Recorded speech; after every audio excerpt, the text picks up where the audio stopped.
Folks, back again, another review. I think this one gonna be a bit more upbeat because it's like middle of the day. Anyway, today I'm reviewing The Preacher. This new show started last night. I'm probably gonna be about 24 hours late, 25, maybe 6 hours late with this upload because I watched Game of Thrones. I didn't know The Preacher started last night until this morning. So yeah, first of all, I like to say that this is some like supernatural Illuminati evil versus the good or whatever type shit. First of all, and so much shit happens in this pilot. So I guess it's trying to introduce characters and their whole dynamic or whatever. So we're gonna do it like we're not gonna do this like how I do the Game of Thrones video, where I basically sum up what happened, with the most significant shit that happened in the episode. What I'm gonna do with this show is I'm going to basically get my thoughts on it, say a few quick things about it, and eventually we'll get into like some type of character progression and things like that. You probably can't really see me. It's a little dark, I guess. I look dark. Whatever. Work clothes. You know how I do on weekdays. Anyway, the main character of the show, his name is Jesse Custer. Don't know how we spell it yet, but whatever. Most of the shit that happens, you don't even like. There's characters that you don't get their name until after some significant shit with the character happens. Like, there's another character named Cassidy. Basically, all you see is his name tag. He says his whole name later, but I wasn't paying attention. I was writing down notes or whatever. But there's also another main character. I guess Cassidy, Jesse, and the lady Tulip. She's cool with Jesse, and then I guess later on, the guy Cassidy meets up with Jesse, and I guess they become somewhat cool. The guy Cassidy's introduced. He's on a plane, like snorting coke with other dudes, and then he goes to the bathroom and finds a Bible with all this stuff written on it. And come to find out, he's a vampire.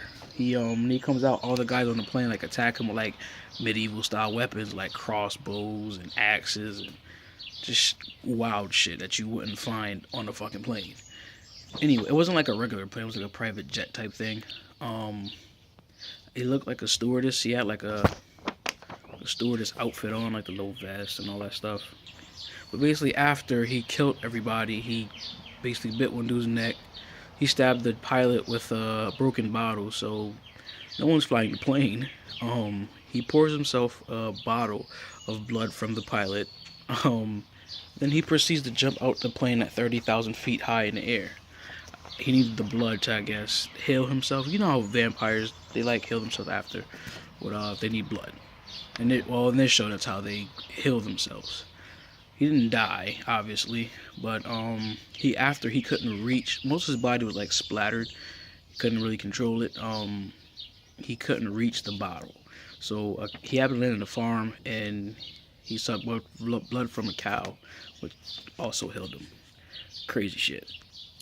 Back to the main character, the preacher. He seems like he tries to be like a nice guy for most of the show. It's not gonna work.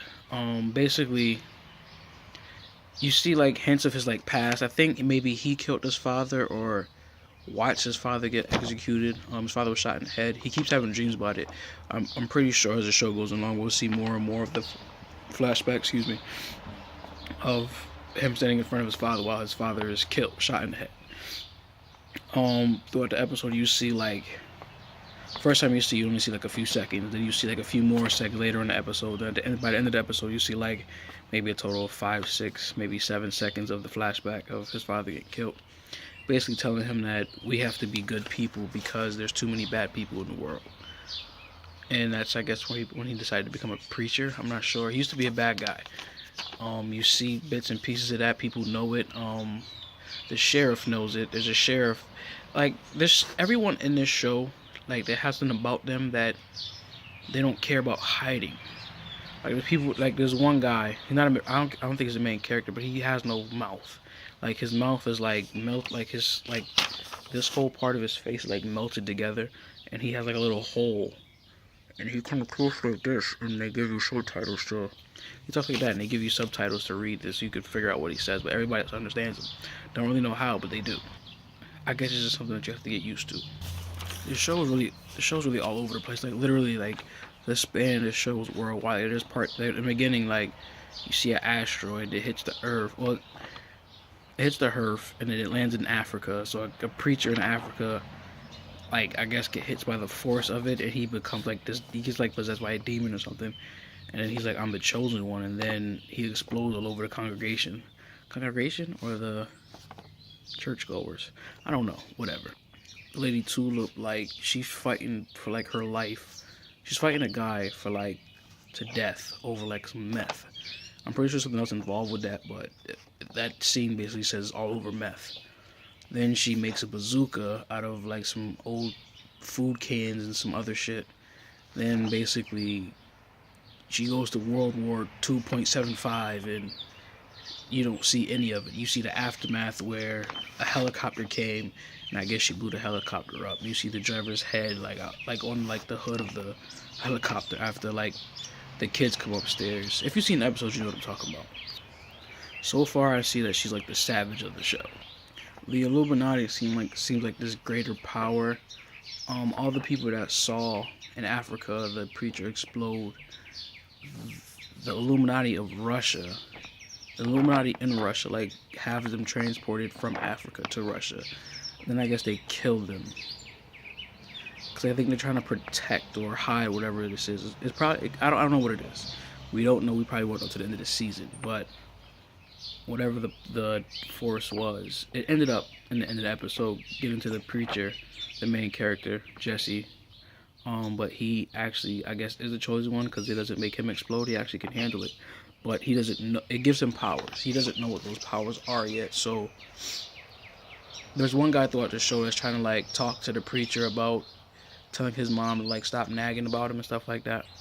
After he gets his powers, he tells the guy like, "Hey, just for the last time, go tell her how you feel and open your heart."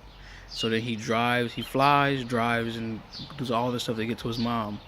He tells her how he feels and then literally opens his heart. He grabs a knife, cuts his stomach open, rips his heart out with his bare hands, and then just collapses on the table in front of her. Some crazy shit. And like I said, every character has something about them that they don't care about showing. Like, I don't know if it's like some post-apocalyptic type shit. The fuck was that? I don't know what that noise was, but anyway, I don't know if it's like some post-apocalyptic type shit because like everyone has like a thing about them that makes them unique. Like the guy with the mouth, like he doesn't stay in the house. He goes outside. He goes to church. The preacher is the preacher of a church. Jesse is the preacher of a church. Everyone had like the sheriff. He barely does any fucking cop work. Like he saw like the new mascot of the town school, whatever, getting jumped, and he just like, whatever. He's basically told that there's a woman being beaten by her husband. And he's just like, whatever. If she comes to me with a confession and evidence or something like that, then I'll take action. But until then, I don't really give a fuck. Like I said, later on in this season, we'll get to more character progression as characters progress. It's a little too early right now to get to that. And like I said, this is a lot different than my Game of Thrones reviews will be. And yeah, like, comment, subscribe. I'm pretty sure I'll only get like one view on this video because I'm like 24 hours late and no one's checking for me really. So yeah, like, comment, subscribe. Peace.